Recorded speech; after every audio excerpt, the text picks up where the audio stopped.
Hello, how are you students, कैसे हैं आप लोग।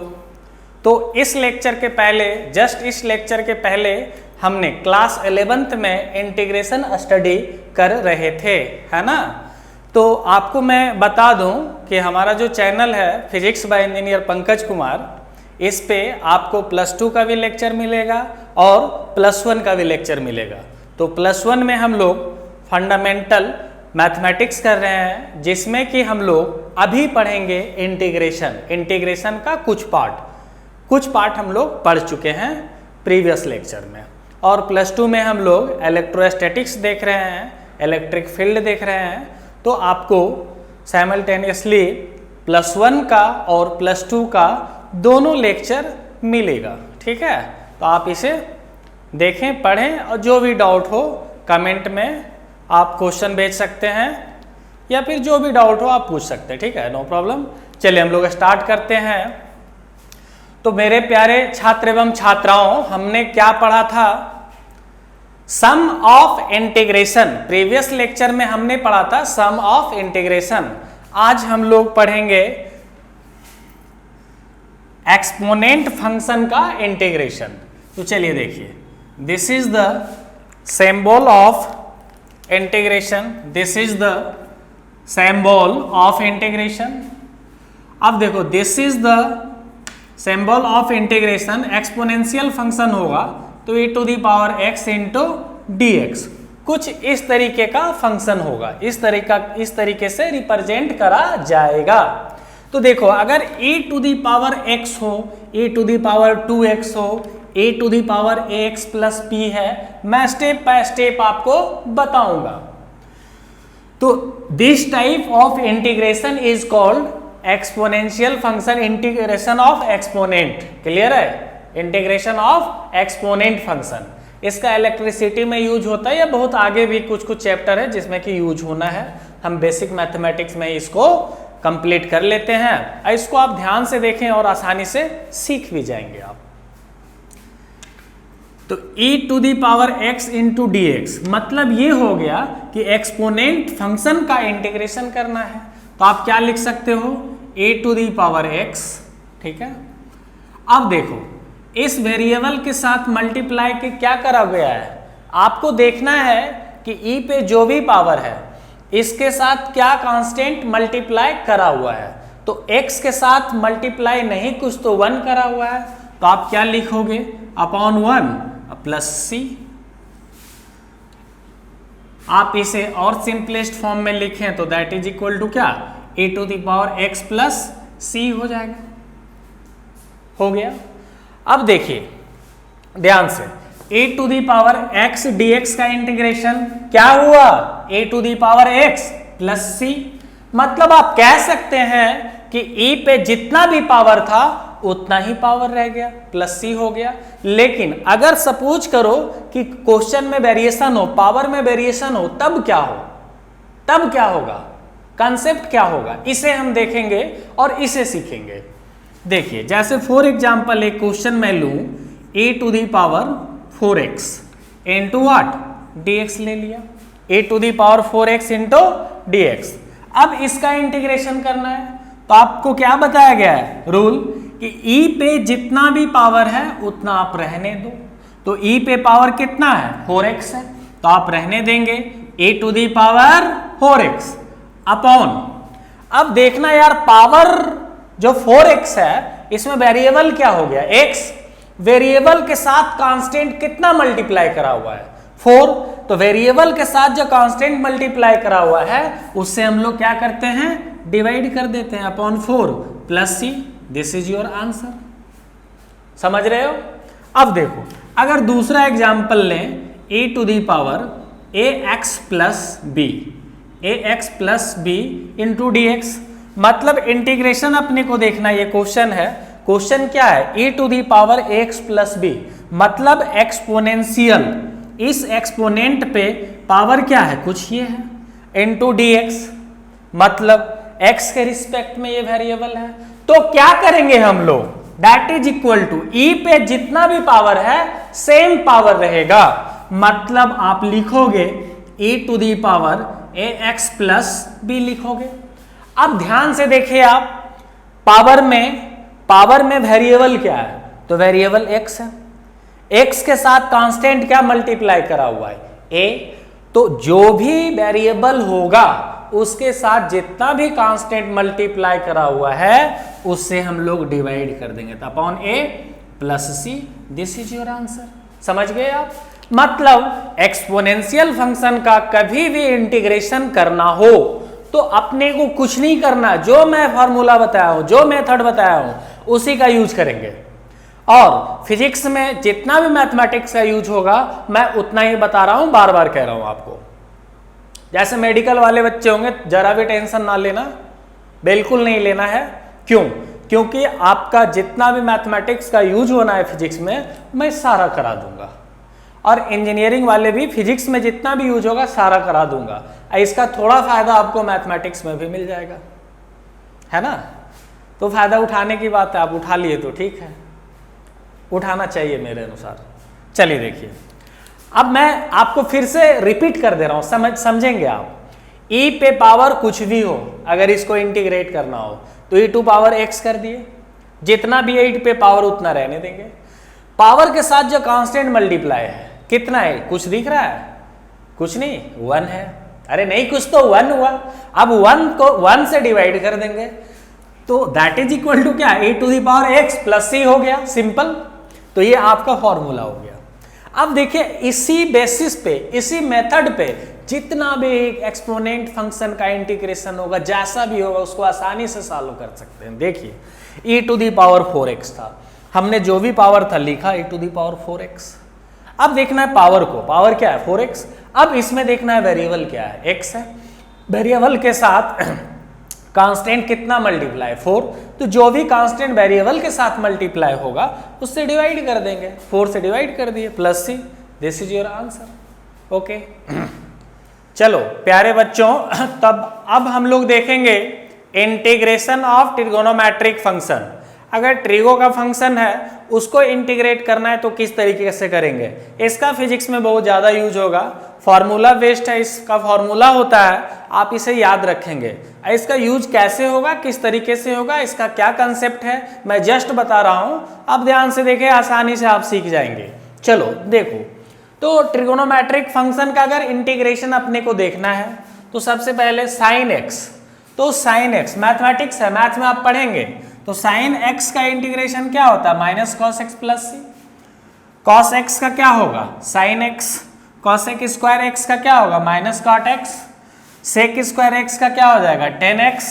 सेक एक्स टेन एक्स का क्या होगा, सेक एक्स प्लस सी, सभी में रहेंगे। Sec x into cot x into d x is equal to minus cosec x plus c. Clear है? अब देखो 1 by x square plus a square into d x, formula होता है, आप इसे याद रखेंगे कि 1 अपॉन एक्स क्या है, वेरिएबल है, और ए क्या, कांस्टेंट है। तो 1 upon x square plus a square into d x, मतलब 1 upon x square plus a square का इंटीग्रेशन करना है। तो दैट इज इक्वल टू होता है, क्या लिखना है आपको, 1 अपॉन ए, कांस्टेंट जो भी है, यहाँ ए था तो ए ले लिए, अगर कांस्टेंट यहाँ 5 होता तो यहाँ 5 ले लेते, tan inverse x by A. X variable होगा हमेशा, और ए जो कांस्टेंट होगा उससे डिवाइड कर देंगे, एक्स बाई ए। बस इस फॉर्म को देखना है, जहां एक्स ए है इस टर्म में देख लो, ये 1 बाई ए है, मतलब कांस्टेंट, तो 1 बाई ए लिखना है। और टेन इनवर्स एक्स बाई ए है, मतलब एक्स वेरिएबल, ए कांस्टेंट, यहाँ वेरिएबल लिखोगे, यहाँ कांस्टेंट लिख दोगे। ठीक है? अब सिमिलरली देखिए, ये यूज होगा ना, एसएचएम में इसका यूज करेंगे आगे। तो 1 अपॉन पॉजिटिव स्क्वायर रूट ए स्क्वायर माइनस एक्स स्क्वायर, तो ए क्या हो गया, कांस्टेंट, एक्स क्या है, वेरिएबल है, तो दैट इज इक्वल टू क्या होता है, इसे याद रखना है आपको, बिल्कुल। तो साइन इनवर्स एक्स बाई ए, तो एक्स क्या, वेरिएबल, जो वेरिएबल होगा उसे यहाँ लिखोगे, और जो कांस्टेंट होगा उससे डिवाइड करोगे आप। क्लियर है ना? अब देखो, ये मोस्ट BBI है, फिजिक्स में अक्सर यूज होता है। 1 by x into d x क्या हो जाएगा, ln x log x हो जाएगा। क्लियर है? प्लस सी, तो आपको तो मालूम है कि सी तो होना ही सभी में, ठीक है, सी तो होना ही है। क्लियर है? चलिए देखिए, तो ये जो फॉर्मूला है एक्चुअली ट्रिगो का, यहाँ तक फॉर्मूला हुआ 6 साइन कॉस टेन, है ना, सब लिखा हुआ है, साइन एक्स का, कॉस एक्स का, कॉसेक स्क्वायर एक्स का, सेक स्क्वायर एक्स का, सेक एक्स टैन एक्स और कॉसेक एक्स कॉट एक्स, ऐसा रहेगा। आप इसे सॉल्व करेंगे, मैं बताऊंगा अभी एग्जांपल से। और ये जो है 2 है ना, इसे आप बिल्कुल याद रखेंगे, फिजिक्स में डायरेक्ट यूज होगा ये, है ना, कि 1/x square plus a square है, दैट इज इक्वल टू क्या हो जाएगा 1/a और tan इनवर्स x/a हो जाएगा। क्लियर है? सिमिलरली देखो 1/ स्ट्रेस डाल रहा हूं, बिल्कुल याद रखना है, इसे आगे यूज करेंगे। तो 1 upon positive square root a square minus x square अगर होता है that is equal to sine inverse x/a। Clear है ना? चलो, तो मेरे प्यारे बच्चों इसको आप याद रखेंगे। अब देखो इसमें थोड़ा मैं आपको बताता हूं कुछ टर्म, जैसे एक एक करके 1-2 में मैं बता दे रहा हूं, इसे फिर आप देख लेंगे।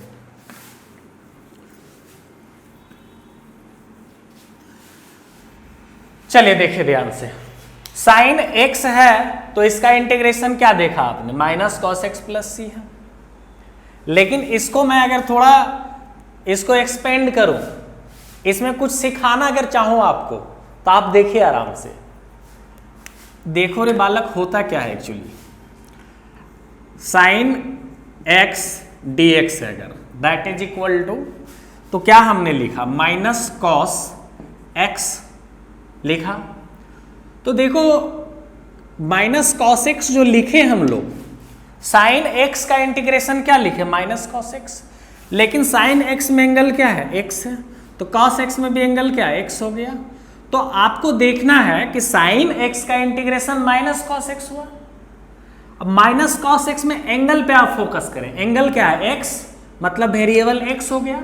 तो वेरिएबल के साथ कांस्टेंट क्या है, यहां पे कुछ दिख रहा है x के साथ कुछ मल्टीप्लाई करा हुआ है भी नहीं दिख रहा, अरे नहीं, कुछ तो 1 है, तो आप 1 से आप डिवाइड कर दें, ठीक है, प्लस c। क्लियर है? That is equal to minus cos x plus c, ये आ गया। तो आप कहेंगे जो हमारा रिजल्ट आया वो सेम रिजल्ट तो यहां पे है ना। लेकिन देखो ये इत्तेफाक की बात है कि यहां पे 1 था, इस एंगल, ये जो वेरिएबल एंगल है इसके साथ 1 मल्टीप्लाई था, तो 1 से डिवाइड किए तो कोई फर्क नहीं पड़ा।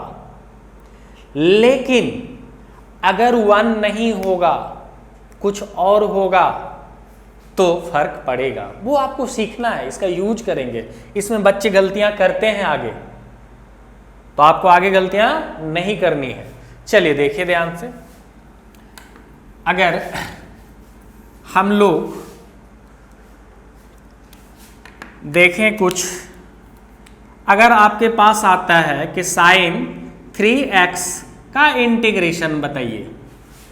अगर आपने फॉर्मूला सिर्फ रट लिया जो बुक में है कि साइन x है तो माइनस कॉस एक्स प्लस सी होगा, तो आपको लग सकता है ऐसा कि साइन 3x है तो क्या लिखें माइनस कॉस 3x प्लस सी, नहीं, वो गलत है। आप सीखिए, अगर साइन 3x है तो आप क्या लिखेंगे माइनस कॉस 3x। क्लियर है? Minus cos 3x। अब देखो ध्यान से देखोगे कि देखो साइन x था तो माइनस कॉस x लिखे, साइन 3x है तो माइनस कॉस 3x लिख लिए। अरे यहां पे जो वेरिएबल एंगल है x, तो x के साथ तो 1 मल्टीप्लाई था ना, लेकिन यहां पर एंगल क्या है 3x है, तो 3x में वेरिएबल क्या है x, वेरिएबल के साथ कांस्टेंट कितना मल्टीप्लाई करा गया है 3। तो अपने को यह ध्यान रखना है कि वेरिएबल के साथ कितना मल्टीप्लाई करा गया, यहां 1 था तो 1 से डिवाइड करेंगे तो कोई फर्क नहीं पड़ेगा, लेकिन अगर 3 से डिवाइड करेंगे तो फर्क पड़ेगा। तो देखो यहां पे वेरिएबल के साथ 3 मल्टीप्लाई है तो हमने 3 से डिवाइड कर दिया, that is equal to minus cos 3x/3 plus c. It is your answer. तो देखिए ये जो अपॉन 3 है ये आप कहां से सीखे, ये हमने सीखा कि जो फॉर्मूला है sine x dx is equal to minus cos x plus c है। तो अपने को ये देखना है कि एंगल देखना है, तो एंगल x था। अब देखना है कि एंगल में जो वेरिएबल है, मतलब वेरिएबल तो होना ही एंगल में, तो एंगल के साथ कांस्टेंट क्या मल्टीप्लाई करना है, क्या करा हुआ है कांस्टेंट के साथ मल्टीप्लाई, वेरिएबल के साथ क्या कांस्टेंट मल्टीप्लाई करा हुआ है, तो यहाँ वेरिएबल x है, x के साथ नहीं कुछ तो 1 है, बस इस पे फोकस करना है, कभी गलतियां नहीं होगा। तो 1 था तो 1 से डिवाइड कर दो यार, किसी को कोई फर्क नहीं पड़ता है, कोई फर्क नहीं पड़ना है। लेकिन जैसे ही cos 3x आप देखें तो 3x में इस एंगल में वेरिएबल क्या है, x, तो वेरिएबल के साथ मल्टीप्लाई कितना करा हुआ है 3, तो 3 से हम लोग डिवाइड कर दिए, तो ये आया कुछ आंसर। समझ गए हैं? अब चलो देखो, अगर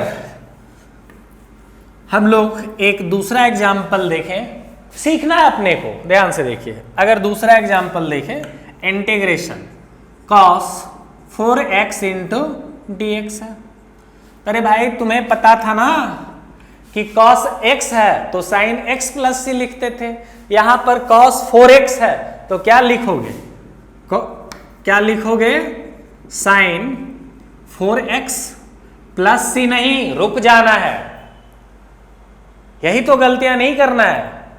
तो आप अपने को एंगल देखना है, एंगल कितना है 4x, इसमें वेरिएबल क्या है x, वेरिएबल के साथ कांस्टेंट क्या है 4, तो हम लोग 4 से डिवाइड कर देंगे, कर दिए, प्लस c, ये आया आपका आंसर। अब समझ गए होंगे कि देखो साइन x के फॉर्म में तो सिंपली हम लोग क्या लिख देते थे, minus cos x plus c, cos x है तो क्या लिख देते थे, साइन x प्लस सी, क्योंकि वहां पे x था, तो x के साथ जो कांस्टेंट मल्टीप्लाई था वो था 1, तो 1 से किसी भी नंबर को डिवाइड करो, किसी वैल्यू को डिवाइड करो या मल्टीप्लाई करो, कोई फर्क नहीं पड़ता, लेकिन 1 नहीं है, एक्सेप्ट 1, कोई भी डिजिट ले लो, उससे किसी को मल्टीप्लाई करो या डिवाइड करो, फर्क पड़ेगा, है ना। चलो, तो आप सीख चुके हैं। अब एक और मैं बता दे रहा हूं, जैसे इस फॉर्मूला को आप देख रहे होंगे, sec x cot x d x क्या है, minus cosec x plus c. अब चलिए हम लोग देखते हैं यहां पर इंटीग्रेशन ले लो, क्या ले लो, इंटीग्रेशन ले लो, कॉस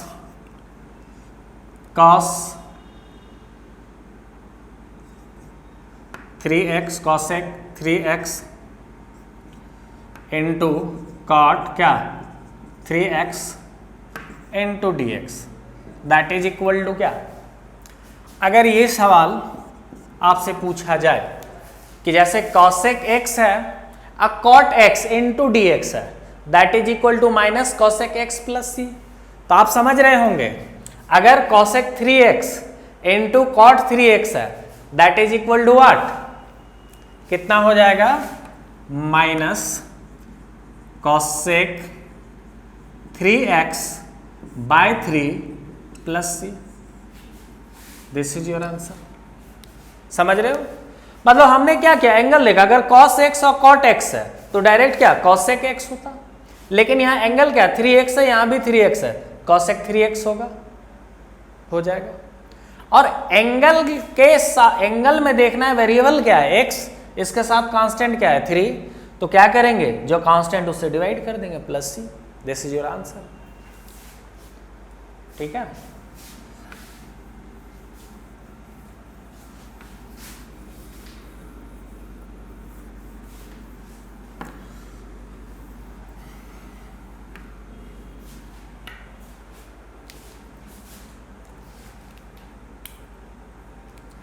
अब एक और मैं बताना चाहूंगा, ये अक्सर यूज होता है 1/x² into d x, 1/x² into d x. इसे तो आप खास करके याद रखेंगे, फिजिक्स में एटलीस्ट 20 to 30 टाइम्स यूज होगा। अगर नोमेरिकल की बात कर लें तो अब 50 भी जा सकते हैं। बहुत बच्चे तो इसको याद रखते हैं, बहुत बच्चे इससे भूल जाते हैं, इसे नहीं बोलना है। 1/x² इंटू डी एक्स क्या होगा, माइनस 1/x प्लस सी, इसे आप याद रखें बिल्कुल, समझ रहे हो ना, ये आप याद ही होना चाहिए बिल्कुल। ठीक है, जैसे देखो अगर इसे एलोबरेट करें तो देखिए 1/x² इंटू डी एक्स है ना, इसको ऊपर ले जाओ, क्या हो जाएगा, इंटीग्रेशन x⁻⁻2 dx। अब क्या करोगे, जो भी पावर है रहने देंगे, -2 है, +1 करेंगे, होल वैल्यू से डिवाइड करेंगे, -2 + 1 plus c that is equal to क्या, x to the power -1 by -1 plus c, that is equal to क्या हो जाएगा, minus x to the power -1 plus c. चलो देखो इसको क्या लिख सकते हो आप, 1 by x minus 1 by x minus 1 by x plus c, this is your answer. देखो यही तो है ना। तो आप याद रखेंगे जैसे 1 बाई एक्स लॉग एक्स होता है, 1 by x square minus 1 by x होता है। प्रूव करेंगे, प्लस 2 में भी प्रूव कर भी रहे हैं, पढ़ा भी रहे हैं, वहाँ पे आप देख सकते हैं इसका यूज करा गया है। और ये आपको याद होना चाहिए, छोटी छोटी चीज़ें हैं, बिकॉज इसका नाम ये क्या है, फंडामेंटल मैथमेटिक्स। और जिसे मैथमेटिक्स नहीं आता हो फिजिक्स नहीं सीख सकता, तो इसे सीखना होगा आपको, और उम्मीद करते हैं बहुत आसानी से सीख रहे होंगे। ठीक है, चलिए तो अभी तक हम लोगों ने सीखा इनडेफिनिट इंटीग्रेशन। इनडेफिनिट इंटीग्रेशन इसके पहले 3 लेक्चर हो चुका है, ये चौथा लेक्चर था, और इसके बाद आ गया डेफिनिट। तो इनडेफिनिट और डेफिनिट में क्या डिफरेंसेस होता है ये मैं थोड़ा क्लियर कर दूं। डेफिनिट इंटीग्रेशन और इनडेफिनिट में क्या है कि यार मान लो कि तुम कितना महान बनोगे, चाहे तुम जितना भी महान बनो, लेकिन इसकी एक लिमिट होगी। जैसे कि हम लोग का लाइफ क्या है, 70 या 80 ईयर्स, 70 80 या जितना भी रहे, 60 हो सके कोई 90 हो, तो 1 to 90 ईयर्स, 1 से 90 साल तक मैक्सिमम नाम हो सकता है। उसके बाद क्या है, द एंड होना ही है। तो ये डेफिनेट है, लेकिन कितना नाम होगा ये नहीं पता, ये इनडेफिनिट है। लेकिन कुछ लिमिट टाइम तक होगा, लिमिट समय तक होगा, ये डेफिनिट है। जैसे कि एक लिमिट होती है, और लिमिट के बीच में जो वेरिएशन हो, जैसे मैं बताना ये चाह रहा हूं कि आप पढ़ रहे हो, ठीक है, पढ़ाई कर रहे हो, तो पढ़ाई कर रहे हो तो इसकी भी क्या है, जैसे कि अगर वैल्यू नहीं पता है कि कौन क्या रिसर्च कर दे, कौन कितना नॉलेज गेन कर ले, ये क्या है, इनडेफिनिट है। एक से एक इंटेलेक्चुअल लोग आते हैं और फिर वो मतलब उसकी एक टाइम पीरियड होती है। आइंस्टाइन साहब थे, बहुत नॉलेज, लेकिन उसका क्या एक समय था। उसके बाद क्या हो गया, वो जो समय है, टाइम है, वो क्या है, डेफिनिट है, वहां से वहां तक। लेकिन वो जो नाम था, वो जो नॉलेज था, वो क्या था, इनडेफिनिट था। ये उन्हें भी पता नहीं होगा कभी। मतलब मैं ये कहना चाहता हूं आपको, अगर मैं डायग्राम से दिखाऊं कि जैसे मान लो कि ये इंटीग्रेशन है f of x into d x. A को क्या बोलेंगे हम लोग, लोअर लिमिट, और बी को क्या बोलते हैं हम लोग, अपर लिमिट। क्लियर है। तो ये जो F of x into d x है, अगर आप इसे भूल जाएं और इसे भी भूल जाएं, अगर दोनों को भूल जाओ कुछ देर के लिए, तो ये इंटीग्रेशन आप पढ़े हुए इंडेफिनिट में। इंडेफिनिट का मतलब ही होता है कि वेरिएबल तो होगा लेकिन उसकी कोई लिमिट नहीं हो सकता है। लेकिन जैसे ही डेफिनिट की बात हो, डेफिनिट इंटीग्रेशन की बात हो, तो इंटीग्रेशन तो होना है लेकिन उसकी एक लिमिट होगी, और वो लिमिट जो कहलाएगा, स्टार्टिंग को लोअर लिमिट बोलेंगे, जो मैक्सिमम जा सकता उसको क्या बोलेंगे, अपर लिमिट बोलेंगे। और फिजिक्स के लिए सबसे ज्यादा VBI, सबसे ज्यादा इंपॉर्टेंट थ्योरी ये है। अगर ये याद नहीं है आपको, अगर आप इसे नहीं समझ पाए हैं, कहीं भी आप कहीं भी पढ़ रहे हो, किसी से भी पढ़ रहे हो, अगर ये नहीं आपको आता है तो कोई नहीं मान सकता, हम भी नहीं मान सकते, और आप खुद नहीं मानोगे कि आप फिजिक्स सीख सकते हैं। तो इसे सीखना है, ठीक है। This is the definite integration, और इसे मैं अगले 5 मिनट में बहुत आसानी से आपको सिखा दूंगा, सिर्फ आप ध्यान से देखें। चलिए देखिए, तो F of x d x है, पावर नहीं कुछ तो n मान लो, ठीक है, पावर नहीं कुछ तो n मान लो। अब क्या करेंगे हम लोग, लिखेंगे f of x to the power n plus 1 upon n plus 1, ठीक है। देखो इसमें c नहीं लगना, डेफिनेट इंटीग्रेशन में c का यूज नहीं करते। अपर लिमिट क्या हो जाएगा b, लोअर लिमिट क्या होगा a। अरे ये तो समझ रहे हो ना, ये तो ऑलरेडी पढ़ाया हुआ है रूल नंबर फर्स्ट में इंटीग्रेशन में, इंडेफिनिट इंटीग्रेशन में। डेफिनिट जब आया तो इसका जो भी इंटीग्रेशन है वो मैं लिख रखा है यहाँ पे। अपर लिमिट b था, b हमने लिखा, लोअर लिमिट a है, a हमने लिखा, a lower limit, b upper limit हो गया। अब चलो ध्यान से देखना है कि जो भी फंक्शन है यहां पे, उस सेम फंक्शन को आपको लिखना है। जो भी फंक्शन है सेम फंक्शन को आप लिखेंगे, but variable replacing by upper limit. जो भी फंक्शन है, जो भी टर्म है, उस सेम फंक्शन को लिखेंगे हम, ध्यान से सुनिएगा, लेकिन जो वेरिएबल होगा उसको अपर लिमिट से रिप्लेस कर देंगे। तो इस फंक्शन में वेरिएबल क्या है, x है, तो आप लिख सकते हो f ऑफ b, क्योंकि वेरिएबल क्या था, x था, b n plus 1 upon n plus 1 minus same function को माइनस करेंगे, but variable replacing by lower limit. तो आप क्या लिखोगे, f of a to the power n plus 1 by n plus 1, this is the formula of definite integration. आप समझ रहे हैं? क्योंकि बहुत ज्यादा बीबी आई है तो थोड़ा एक बार मैं और समझा दे रहा हूं कि कोई भी फंक्शन है, पावर n है, dx है, वेरिएबल तो है, इंटीग्रेशन करना है, but lower limit to upper limit. ऐसा इंटीग्रेशन कभी भी होगा, फिजिक्स में अक्सर मिल जाएंगे आपको, मोशन से मिलना स्टार्ट हो जाएगा, तो ऐसा इंटीग्रेशन को हम लोग डेफिनिट बोल सकते हैं। मतलब ये जो फंक्शन है मिनिमम यहां से स्टार्ट होगा, लोअर लिमिट से जाएगा कहां तक, अपर लिमिट तक। जैसे हमारे बिहार में लोग कहते हैं, झारखंड में, यूपी में, भाई तुम IAS हो क्या, मतलब उनके लिए नौकरी लगता है अपर लिमिट का क्या है, IAS है, लोअर लिमिट में कुछ भी ले लो, मतलब IAS है तो आप अपर लिमिट है एज ए जॉब के रिस्पेक्ट में देखें तो जॉब भी वेरिएबल है, बहुत सारा है, लोअर में जो भी आ जाए, कलर प्यून जो भी है ना, तो इस तरीके से।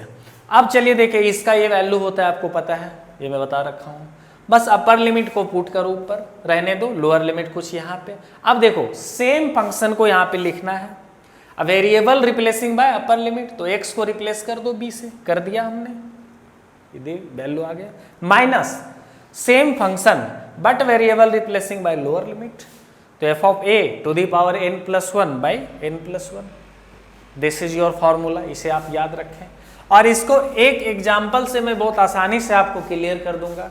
चलिए देखिए, मैं क्लियर करना चाहता हूं, बोर्ड पे देखिए, इसको रहने देते हैं, साइड में ही करते हैं। देखिएगा, अगर एक सवाल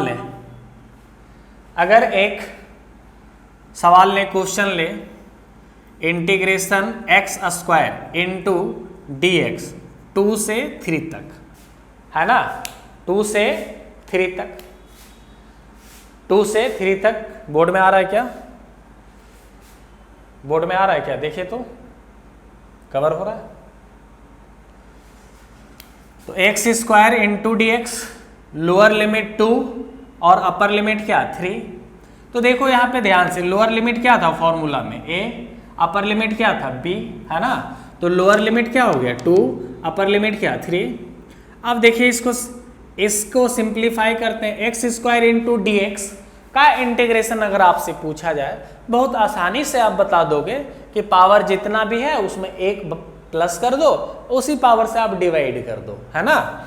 तो हम लोग लिख सकते हैं x to the power 3 by 3, और क्या अपर लिमिट क्या हो जाएगा 3, लोअर लिमिट क्या हो जाएगा 2। अब देखो हमने बताया, देखो ये कहीं ना कहीं इस फॉर्म पे आ गया। अब मैंने बताया कि सेम फंक्शन को लिखना है but variable replacing by upper limit. तो सेम फंक्शन क्या है, एक्स क्यूब बाई 3, एक्स है वेरिएबल, बट एक्स को रिप्लेस करेंगे किससे, अपर लिमिट से। तो यहाँ पे ध्यान से देखो बच्चों, इस सेम फंक्शन को लिख रहे हैं बट इसमें जो वेरिएबल है उसको किससे रिप्लेस कर देंगे, अपर लिमिट से। तो वेरिएबल अपने को पता है कि एक्स है ना। तो हम लोग क्या लिखेंगे, एक्स का value 3 to the power 3/3 minus same function लिखेंगे but variable replacing by lower limit. तो क्या हो जाएगा, 2 का क्यूब बाई 3। क्लियर है। अब इसे और सिंप्लीफाई कर सकते हैं, 3 into 3 into 3/3 minus 2 into 2 into 2/3। अब देखो 3 से 3 कैंसिल हो जाना है, that is equal to 9 minus 8/3। Simply this is your answer. समझ गए इसको। अब बहुत आसानी से ये फॉर्मूला क्लियर हो चुका होगा। चलिए इस पे एक सवाल और मैं देख लेता हूँ। चलो देखो इस सवाल को देखते हैं हम लोग, है ना। X square x cube plus 2x square into d x, इसका इंटीग्रेशन देखेंगे। तो अपने को क्या करना है, इस इंटीग्रेशन से इसको भी मल्टीप्लाई कर देंगे, इसको भी मल्टीप्लाई कर देंगे और dx को इससे भी मल्टीप्लाई कर देंगे और इससे भी कर देंगे। अरे कर देंगे, मल्टीप्लाई करने में क्या है, नहीं। चलो देखो आगे क्या लिखोगे, integration x cube D x 2 से कहाँ तक, 3 तक, plus integration 2x square into d x, कहाँ से कहाँ तक, 2 से 3 तक।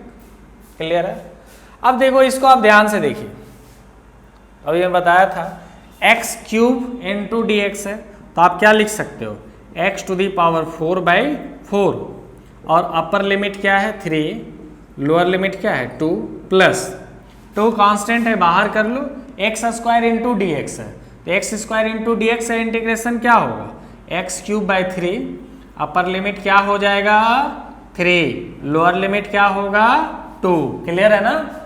अब चलो ध्यान से देखो, अब सेम फंक्शन को लिखना है but variable replacing by upper limit.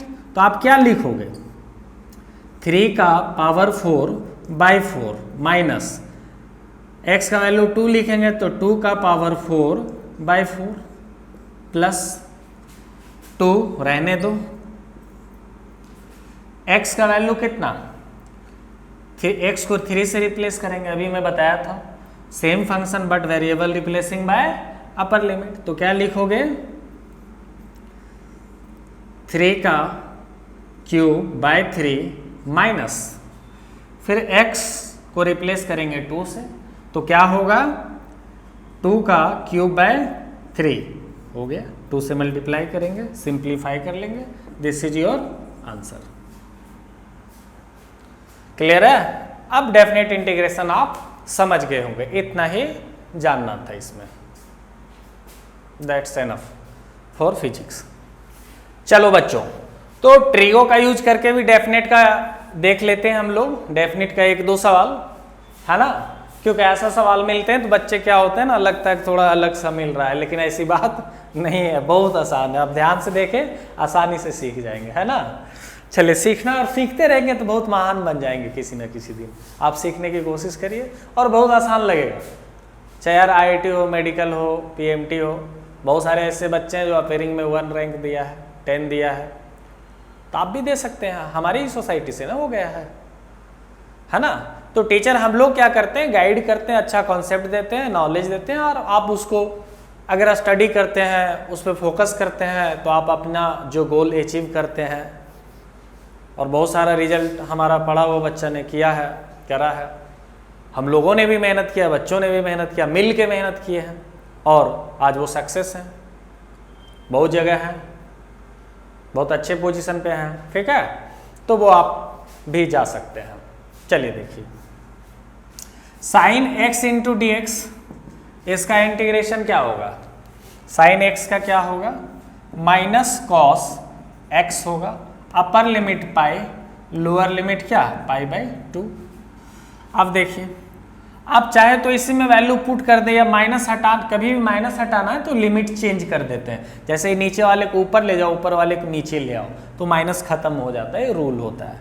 तो चलिए देखिए, हम लोग लिख लेते हैं कॉस x अपर लिमिट π/2 और नीचे क्या देखो माइनस खत्म हो गया ना, क्यों, क्योंकि नीचे वाले ऊपर चला आया, ऊपर वाले नीचे आ गए, तो आप क्या लिखोगे, कॉस एक्स का वैल्यू क्या π/2 माइनस कॉस एक्स का वैल्यू क्या पाई, क्योंकि वेरिएबल एक्स था, हमने बताया था कि सेम फंक्शन लिखते हैं variable replacing by upper limit, तो π/2 आ गया।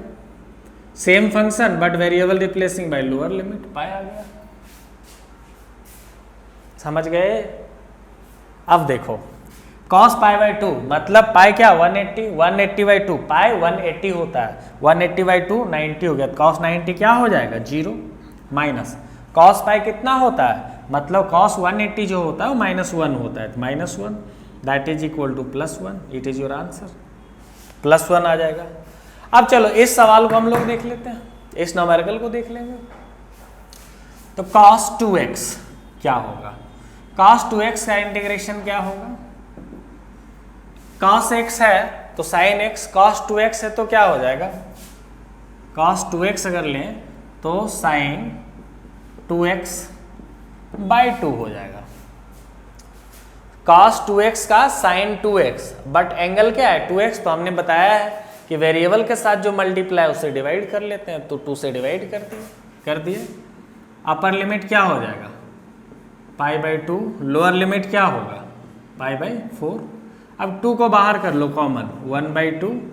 अब क्या हो जाएगा sin 2x, तो x इस वेरिएबल को रिप्लेस कर दो अपर लिमिट से, क्या हो जाएगा 2 × π/2 माइनस सेम फंक्शन 2 को बाहर कर लिए 1/2 को, तो sin 2x, बस यहाँ पे वेरिएबल एंगल में x है तो x को रिप्लेस करेंगे π/4 से, तो क्या होगा sin 2 × π/4 that is equal to 1/2 into 2 cancel कर दें हम लोग, तो sin पाई माइनस 2 से 2 कैंसिल करो तो क्या होगा sin π/2। क्लियर है?